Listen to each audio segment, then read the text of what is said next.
नमस्कार दोस्तों, मेरा नाम अभय है और मैं एक कंप्यूटर टीचर हूँ। आजकल ये देखा जा रहा है कि बच्चे मुख्य रूप से मैथ और साइंस सब्जेक्ट के प्रति अपना फोकस या अपना इंटरेस्ट ज़्यादा दिखाते हैं, जिसकी वजह से मैं काफ़ी दुखी हूँ और मैं चाहता हूँ कि बच्चे भी कंप्यूटर सब्जेक्ट के ऊपर अपना वही फोकस या वही इंटरेस्ट दिखाएं। तो मैंने जो है वो कुछ बच्चों से पूछा कि आखिर वजह क्या है कि आप जो है वो अपने ज़िंदगी में या फिर अपने क्लास में कंप्यूटर सब्जेक्ट को उतना फोकस नहीं करते हैं या कंप्यूटर सब्जेक्ट को उतनी ईमानदारी के साथ नहीं पढ़ते हैं। तो बहुत सारे स्टूडेंट्स से पूछने के बाद मुझे यह पता चला कि उनका यह कहना था कि कंप्यूटर जो सब्जेक्ट है वो उन्हें समझ में नहीं आता है।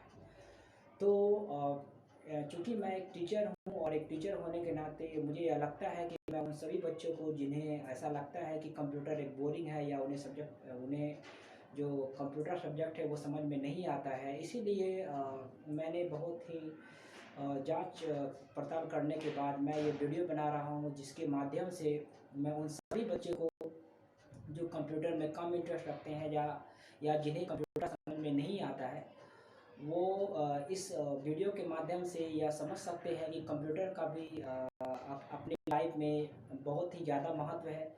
और ऐसे भी आप अपने ज़िंदगी में बहुत सारे काम जाने अनजाने में करते हैं जो कंप्यूटर के बगैर संभव नहीं हो सकता है। अंततः यदि एक लाइन में कहा जाए तो यह कहा जा सकता है कि हम अपने चारों ओर कंप्यूटर और उससे बनाई हुई चीज़ों से पूरी तरह से घिरे हुए हैं, और यदि हमारे लाइफ में कंप्यूटर को निकाल दिया जाए तो हमारी लाइफ जो है वो पूरी तरह से मीनिंगलेस हो जाएगी। तो मैं ये वीडियो बना रहा हूँ, उस वीडियो के माध्यम से मैं उन सभी बच्चों को या गार्जियन को या और भी जो लोग जो कंप्यूटर को थोड़ा कम महत्वपूर्ण समझते हैं, उन सभी को मैं एक संदेश देना चाहूँगा कि आप भी कृपया करके कंप्यूटर पढ़ें, अपने बच्चों को पढ़ाएं और उनके महत्व को समझें, क्योंकि कंप्यूटर पढ़ के बहुत सारे लोग आज जो है वो दुनिया में अपनी प्रसिद्धि या अपने ख्याति को पाए हुए हैं। तो इस वीडियो को देखने के बाद शायद आप इस बात को समझ पाएंगे और आप भी या फिर वे सभी बच्चे जो कंप्यूटर में इंटरेस्ट नहीं रखते हैं वो भी पूरी ईमानदारी के साथ कंप्यूटर को पढ़ें।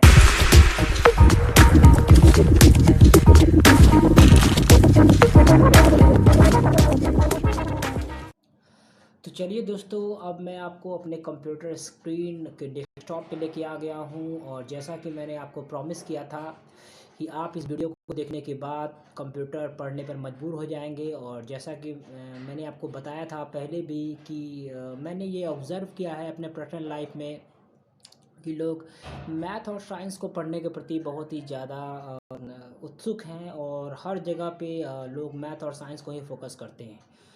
तो आज मैं जैसा कि मैंने आपको प्रॉमिस किया है कि आप इस वीडियो को देखने के बाद कंप्यूटर भी पढ़ेंगे, और जो लोग ये समझते हैं कि कंप्यूटर उन्हें समझ में नहीं आता है, क्योंकि बहुत सारे लोगों का ऐसा मानना है, क्योंकि मैं बाय प्रोफेशन एक कंप्यूटर टीचर हूँ, तो बहुत सारे लोगों का ये कहना है एज ए स्टूडेंट कि सर हमें कंप्यूटर समझ में ही नहीं आता है, तो हम उसमें पढ़ेंगे कैसे। और ये भी समझने वाली बात है कि जो लोग जिसे जो चीज़ समझ में नहीं आती है वो लोग उसे पढ़ नहीं पाते या पढ़ना नहीं चाहते हैं। तो मैं जैसा कि आपको मैंने वादा किया था कि मैं आपको यह समझाने का प्रयास करूंगा कि कंप्यूटर भी एक बहुत ही इंटरेस्टिंग सब्जेक्ट है, और आप इसे पढ़ के अपने लाइफ को बहुत ही आगे बता सकते हैं। तो चलिए मैं आपको कुछ कुछ चीज़ें बता रहा हूँ। तो सबसे पहला चीज़ आप देख पा रहे हैं स्टूडेंट कि ये जो है वो डेस्कटॉप है। और सबसे पहले इंटरेस्टिंग चीज़ ये है कि जैसा कि आप मोबाइल फ़ोन में अपने मन मुताबिक कोई भी फ़ोटो को ला सकते हैं, वैसा ही आप जो है वो यहाँ पर भी सबसे पहला चीज़ तो ये है कि आप जो है वो अपने मन के मुताबिक जो वॉलपेपर है, जो इसके फ़ोटो जो आप पीछे देख पा रहे हैं, ये जो मेरा फ़ोटो है वो आप इसके ऊपर ला सकते हैं। तो मैं आपको जो है वो इसके माध्यम से ये बताने का प्रयास कर रहा हूँ कि आप जो है वो इस फ़ोटो को कैसे ला सकते हैं। तो यदि आप चाहेंगे तो आप भी जो है वो कोई भी फ़ोटो जो आपने खींच के रखा हुआ है कंप्यूटर में, उसे जो है वो आप आराम से जो है वो इसमें ला सकते हैं और लगा सकते हैं। तो सबसे पहला चीज़ ये है कि सबसे पहले मैंने जो है वो अपना माई कंप्यूटर खोला हुआ है और ये क्योंकि ये मेरा कंप्यूटर स्क्रीन विंडो 10 है, तो इसमें जो भी फंक्शंस जो आप देख पा रहे हैं वो सभी के सभी जो है वो आपको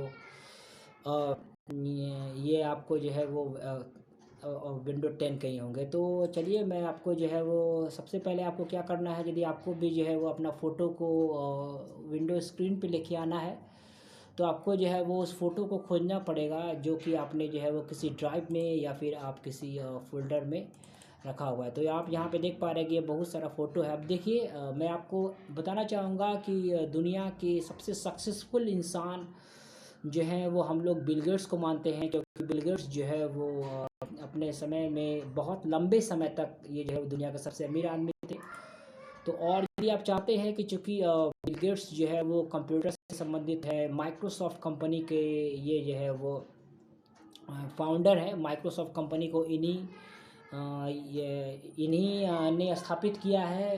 तो यदि आप चाहेंगे कि इनका यदि आप वॉलपेपर, चूँकि कंप्यूटर से इनका बहुत बड़ा लगाव है और जब तक कंप्यूटर की दुनिया रहेगी तब तक माइक्रोसॉफ्ट के जो फाउंडर हैं बिल गेट्स, वो भी आपका जो है वो रहेंगे, तो इनका एक बहुत बड़ा स्थान है। तो यदि आप चाहेंगे कि यदि आप इनका फ़ोटो यदि वॉलपेपर पर लगाना चाहते हैं, तो आप देखेंगे कि देखिए यहाँ पे आप देख पा रहे हैं कि ये जो है वो सेट एज डेस्कटॉप बैकग्राउंड का यहाँ पे ऑप्शन लिखा हुआ है। ठीक है, जैसे ही मैंने फ़ोटो पे जिस भी फ़ोटो को आपको वॉलपेपर पे लगाना है, आप राइट क्लिक करेंगे और राइट क्लिक करने के बाद इसका जो ऑप्शन है यहाँ पे आप देख पा रहे हैं कि ये जो है वो आपको लिखा हुआ है सेट एज डेस्कटॉप बैकग्राउंड। तो जैसे ही आप सेट एड डेस्कटॉप बैकग्राउंड पे क्लिक करेंगे तो आप देखेंगे कि जो फ़ोटो था वो बदल के यहाँ पे आ गया। अब आप देख पा रहे हैं कि मेरे डेस्कटॉप का जो वॉलपेपर है, जो उसके फ़ोटो पहले जो फ़ोटो था वो कुछ और था, अभी जो फ़ोटो है वो ये है। तो आप जो है वो अपने मन से किसी भी डेस्कटॉप के ऊपर अपना फ़ोटो को बदल सकते हैं, और जो कोई भी फ़ोटो आप इन्हीं का नहीं, किसी का भी फ़ोटो जो आपको अच्छा लगता हो, आप राइट क्लिक करके सेट एज डेस्कटॉप वॉलपेपर के द्वारा आप जो है वो लेके आ सकते हैं। उसके बाद स्टूडेंट, मैं आपको कंप्यूटर का इम्पोर्टेंट बताने का प्रयास कर रहा हूं। तो जैसा कि मैंने आपको पहले ही बताया कि चूंकि मेरा ऑपरेटिंग सिस्टम विंडो 10 है, तो इसका सारा फंक्शंस जो होगा वो आपका विंडो 10 के मुताबिक काम होगा। तो जैसा जो भी आप कैलकुलेशन करने के लिए आप जैसा कि मोबाइल में कैलकुलेटर निकालते हैं, वैसा ही ठीक आप जो है वो अपने कंप्यूटर में भी कैलकुलेटर निकाल सकते हैं। तो कैलकुलेटर को निकालने के लिए यहाँ पे लिखा हुआ है टाइप हेयर टू सर्च, और जो चीज़ हमें यहाँ पे चाहिए होगा, जो हमारे रिक्वायरमेंट का चीज़ है, उसे हम यहाँ पे टाइप करेंगे। तो जैसे ही हम यहाँ पे CA टाइप किया है, ठीक है ना, अब यहाँ पे जैसे मैंने C और A टाइप किया तो यहाँ पे देखिए कैलकुलेटर का ऑप्शन जो है वो यहाँ पे इनेबल्ड हो गया। अब जैसे ही मैं यहाँ पे इस पर लेफ़्ट क्लिक करूँगा तो हमारे सामने जो है वो एक कैलकुलेटर का जो फंक्शन है, वो पूरा का पूरा जो प्रोग्राम है वो सामने जो है वो हमारे सामने एक्टिवेट हो जाएगा। अब आप देख रहे हैं कि आपके सामने जो है वो एक कैलकुलेटर का जो है वो फंक्शन जो है वो स्टार्ट हो चुका है। अब आप देख रहे हैं, मैं आपको यहाँ पे दिखा रहा हूँ। ठीक है, यदि आप चाहें तो स्क्रीन को थोड़ा बड़ा करके मैं आपको दिखा रहा हूँ। अब आप देख पा रहे हैं स्टूडेंट कि अब आपके सामने जो है वो कंप्यूटर का जो स्क्रीन है, वो कैलकुलेटर का पूरा स्क्रीन आ चुका है। और अब जो काम आप अपने मोबाइल में कर सकते हैं, जोड़ घटा गुना भाग एक कैलकुलेटर के रूप में, ठीक वही काम जो है वो आप अपने कंप्यूटर पर भी कर सकते हैं। जैसे कि यहाँ पे मैं आपको सिंपली जोड़ के बता रहा हूँ कि यदि मान लीजिए कि मुझे 7 को 5 से गुना करना है, तो 7 मैं प्रेस करूँगा, मल्टीप्लाई प्रेस करूँगा, 5 प्रेस करूँगा, इज इक्वल टू प्रेस करूँगा, तो यहाँ पे आपको आंसर बता देगा। उसके बाद जो है वो यदि मुझे स्क्वायर प्रेस करना है कि 5 का स्क्वायर क्या होगा, तो आप यहाँ पे देख पा रहे हैं कि 5 का स्क्वायर 25 दिखा दिया। यदि मुझे और जानना है कि 6 का स्क्वायर क्या होता है, तो मैं यहाँ पे 6 और यदि स्क्वायर करता हूँ तो यहाँ पे दिखा दिया। तो इस प्रकार से स्टूडेंट आप जो है वो अपने कंप्यूटर में कैलकुलेशन का सभी काम कर सकते हैं जो कि आप मोबाइल में करते हैं। तो ये जो है वो एक फ़ायदा हो गया। और उसके अलावा स्टूडेंट मैं आपको बताना चाहूँगा कि जो कैलकुलेटर होता है वो आपका 2 प्रकार का होता है। एक होता है आपको नॉर्मल कैलकुलेटर, जो आपको जिसको स्टैंडर्ड बोलते हैं, और यदि आप हायर क्लास में यदि चले जाएंगे जहाँ पे आपको इंजीनियरिंग की ज़रूरत पड़ेगी, तो वहाँ पे आपको जो है वो आप देख रहे हैं कि कैलकुलेटर में ही आपको बहुत सारे ऑप्शंस आ गए हैं, जिसमें कि आप देखेंगे कि पहला स्टैंडर्ड है जो अभी मैंने काम किया था, उसके बाद आपका साइंटिफिक है, उसके बाद आपका प्रोग्रामर है, फिर डेटा कैलकुलेशन है, फिर करेंसी है, फिर वॉल्यूम है, वगैरह वगैरह बहुत सारे हैं। तो आप जो है वो चूँकि यदि आप विंडो 10 का ऑपरेटिंग सिस्टम इस्तेमाल करते हैं तो उसमें जो कैलकुलेटर आएगा उसमें स्टैंडर्ड के अलावा और बहुत प्रकार के कैलकुलेटर आ सकते हैं। तो सबसे पहला चीज़ हम देखते हैं कि ये साइंटिफिक कैलकुलेटर क्या होता है। तो मैं आपको बताना चाहूँगा कि साइंटिफिक कैलकुलेटर जो होता है वो स्टैंडर्ड कैलकुलेटर से थोड़ा सा डिफरेंट होता है। अब मैं आपको वापस से जो है वो स्टैंडर्ड कैलकुलेटर में लेके चलता हूँ। आप यहाँ पे देखेंगे कि स्टैंडर्ड कैलकुलेटर में आपका साइन कॉस टेन, उसके बाद आपका लॉग एक्सपोनेंशियल वैल्यू और मोड वैल्यू नहीं था। ठीक है, मैं आपको वापस दिखाने का प्रयास कर रहा हूँ। ये आपका स्टैंडर्ड कैलकुलेटर, आप यहाँ पे देखेंगे यहाँ पे कोई भी साइन कॉस टेन नहीं है। ठीक है, और अब जैसे ही आप साइंटिफिक कैलकुलेटर पे जाएंगे तो आप जो है वो देख पाएंगे कि जैसे ही साइंटिफिक कैलकुलेटर में मैं क्लिक कर रहा हूँ तो आप जो है वो यहाँ पे साइन कॉस टेन लॉग का वैल्यू आप निकाल सकते हैं। ठीक है, तो मैं यहाँ पे आपको बता रहा हूँ कि यदि आपको चाहिए कि कोई लॉग का वैल्यू आप चाहें, यदि आप डिग्री का वैल्यू चाहे, हाइपोटेनियस का वैल्यू चाहे, तो जो एक आपको एक इंजीनियरिंग कैलकुलेटर एक मार्केट में आता है जिसका इस्तेमाल इंजीनियर्स जो है वो कैलकुलेशन करने के लिए करते हैं, तो वैसा ही स्टैंडर्ड कैलकुलेशन के अलावा यदि आप जो है वो साइंटिफिक या इंजीनियरिंग कैलकुलेटर का काम भी यदि आप करना चाहें तो आप कंप्यूटर में ही जो है वो साइंटिफिक कैलकुलेटर पे क्लिक कर सकते हैं। अब मैं आपको यहाँ पे लॉग 10 का वैल्यू को मैं दिखाने का प्रयास कर रहा हूँ। सबसे पहले यहाँ पे आपको बता रहा है कि लॉग 10 कीजिए, यहाँ पे 10 लिखा, मैंने लॉग लिखा दिया, तो अब यहाँ पे लॉग 10 का वैल्यू 1 दिखा दिया। तो इसी प्रकार से आप जो है वो लॉग का वैल्यू, साइन का वैल्यू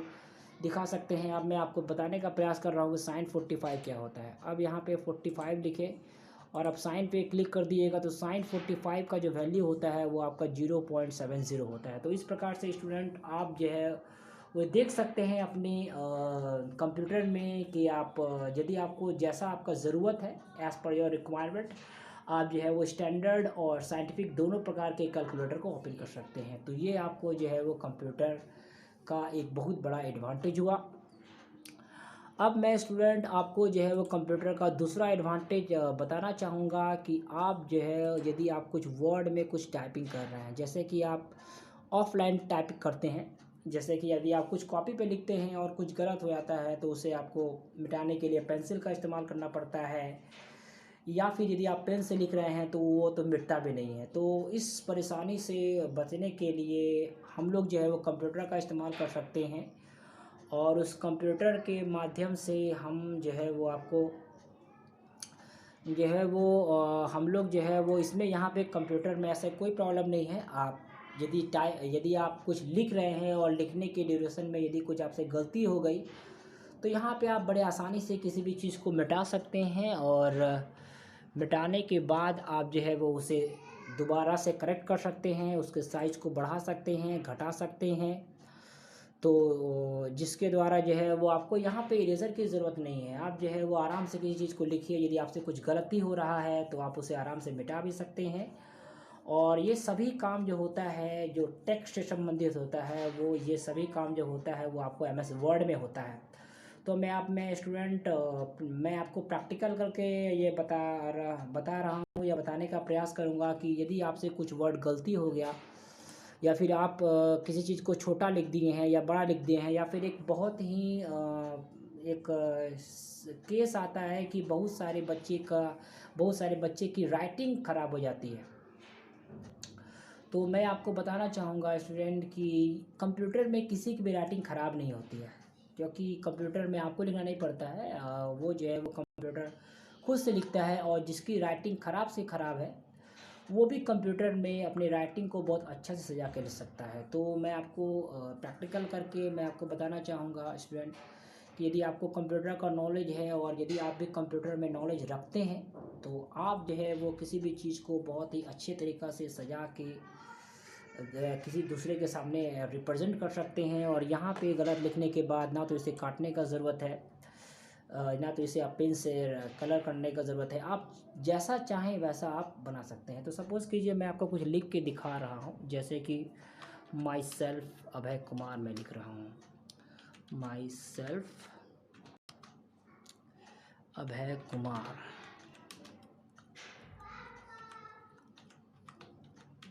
ओके, जब मैंने यहाँ पे लाइन लिखा स्टूडेंट, और आप देख पा रहे हैं कि ये जो है वो काफ़ी छोटा लिखा हुआ है और मुझे इसका जो है वो साइज़ बड़ा करना है। तो यदि आप किसी भी चीज़ का साइज़ बड़ा करना चाहते हैं तो आप जो है वो साइज़ बड़ा करने के लिए होम पे जाइए, और आप होम पे जाने के बाद इसका मैं थोड़ा स्क्रीन छोटा कर देता हूँ ताकि आप भी देख सकेंगे। जी, अब आप देख पा रहे हैं कि जो है वो यहाँ पे आप जैसे ही साइज़ मैंने छोटा किया है, यहाँ पे आपको जो है वो सेलिब्रिटी बॉडी वगैरह दिखा रहा है, और आप इसके माध्यम से जितना बड़ा चाहेंगे अपने टेक्स्ट का साइज़ को, जो लिखा हुआ है उसके साइज़ को बड़ा कर सकते हैं। अब आप देखिए, जो पहले जो लिखा हुआ था काफ़ी छोटा था, अभी आपका लिखा जो हुआ है वो काफ़ी बड़ा है।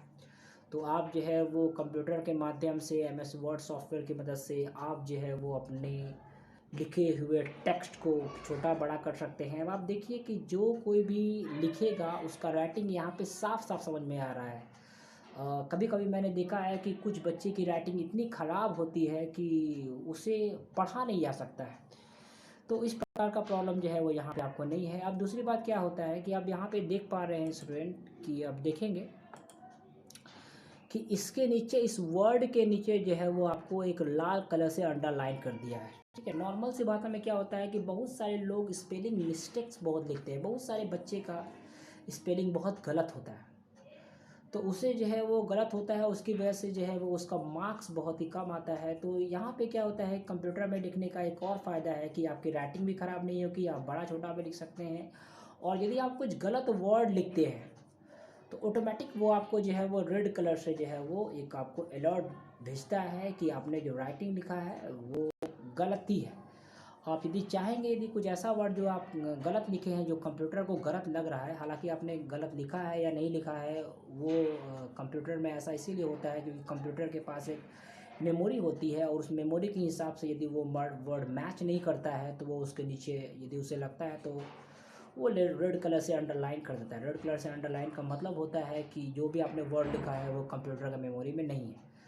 तो यदि आप उसे सही करना चाहते हैं तो आप जो है वो उस वर्ड के ऊपर, जो वर्ड कंप्यूटर को गलत लग रहा है, आप उसके नीचे राइट क्लिक करेंगे, और यहाँ पे आपको बता रहा है कि उसके हिसाब से जो आपने लिखा है उसमें जो कुमार है उसका के कैपिटल होना चाहिए, और दूसरा बता रहा है कि कुमारा होना चाहिए। तो मैं यहाँ पे अभय कुमार लिखा हूँ और कंप्यूटर को ऐसा लग रहा है कि के कैपिटल में होना चाहिए। तो आप यहाँ पे जैसे ही क्लिक करेंगे तो जो स्मॉल में लिखा हुआ था वो आपका अभी आपका कैपिटल में हो जाएगा, और जो रेड कलर था वो यहाँ से हट गया।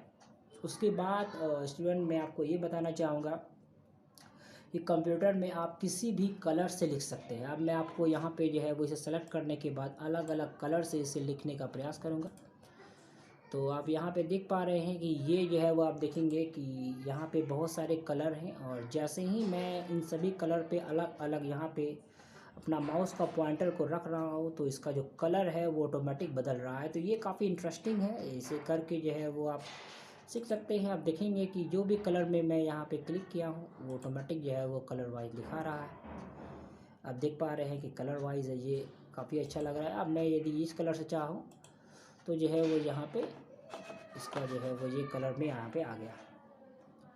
तो ये काफ़ी अच्छा कलर, आप देखेंगे कि पहले ये ब्लैक कलर में लिखा हुआ था, अब ये इस कलर में आ गया है। तो आप किसी भी कलर से चाहें, ये काफ़ी इंटरेस्टिंग लग रहा है। तो आप किसी भी प्रेजेंटेशन को बनाने के लिए, जैसा कि मैंने आपको पहले भी कहा कि आपको यदि कोई प्रोजेक्ट बनाना होगा तो उसमें आपको कंप्यूटर एक बहुत बड़ा भूमिका निभाता है।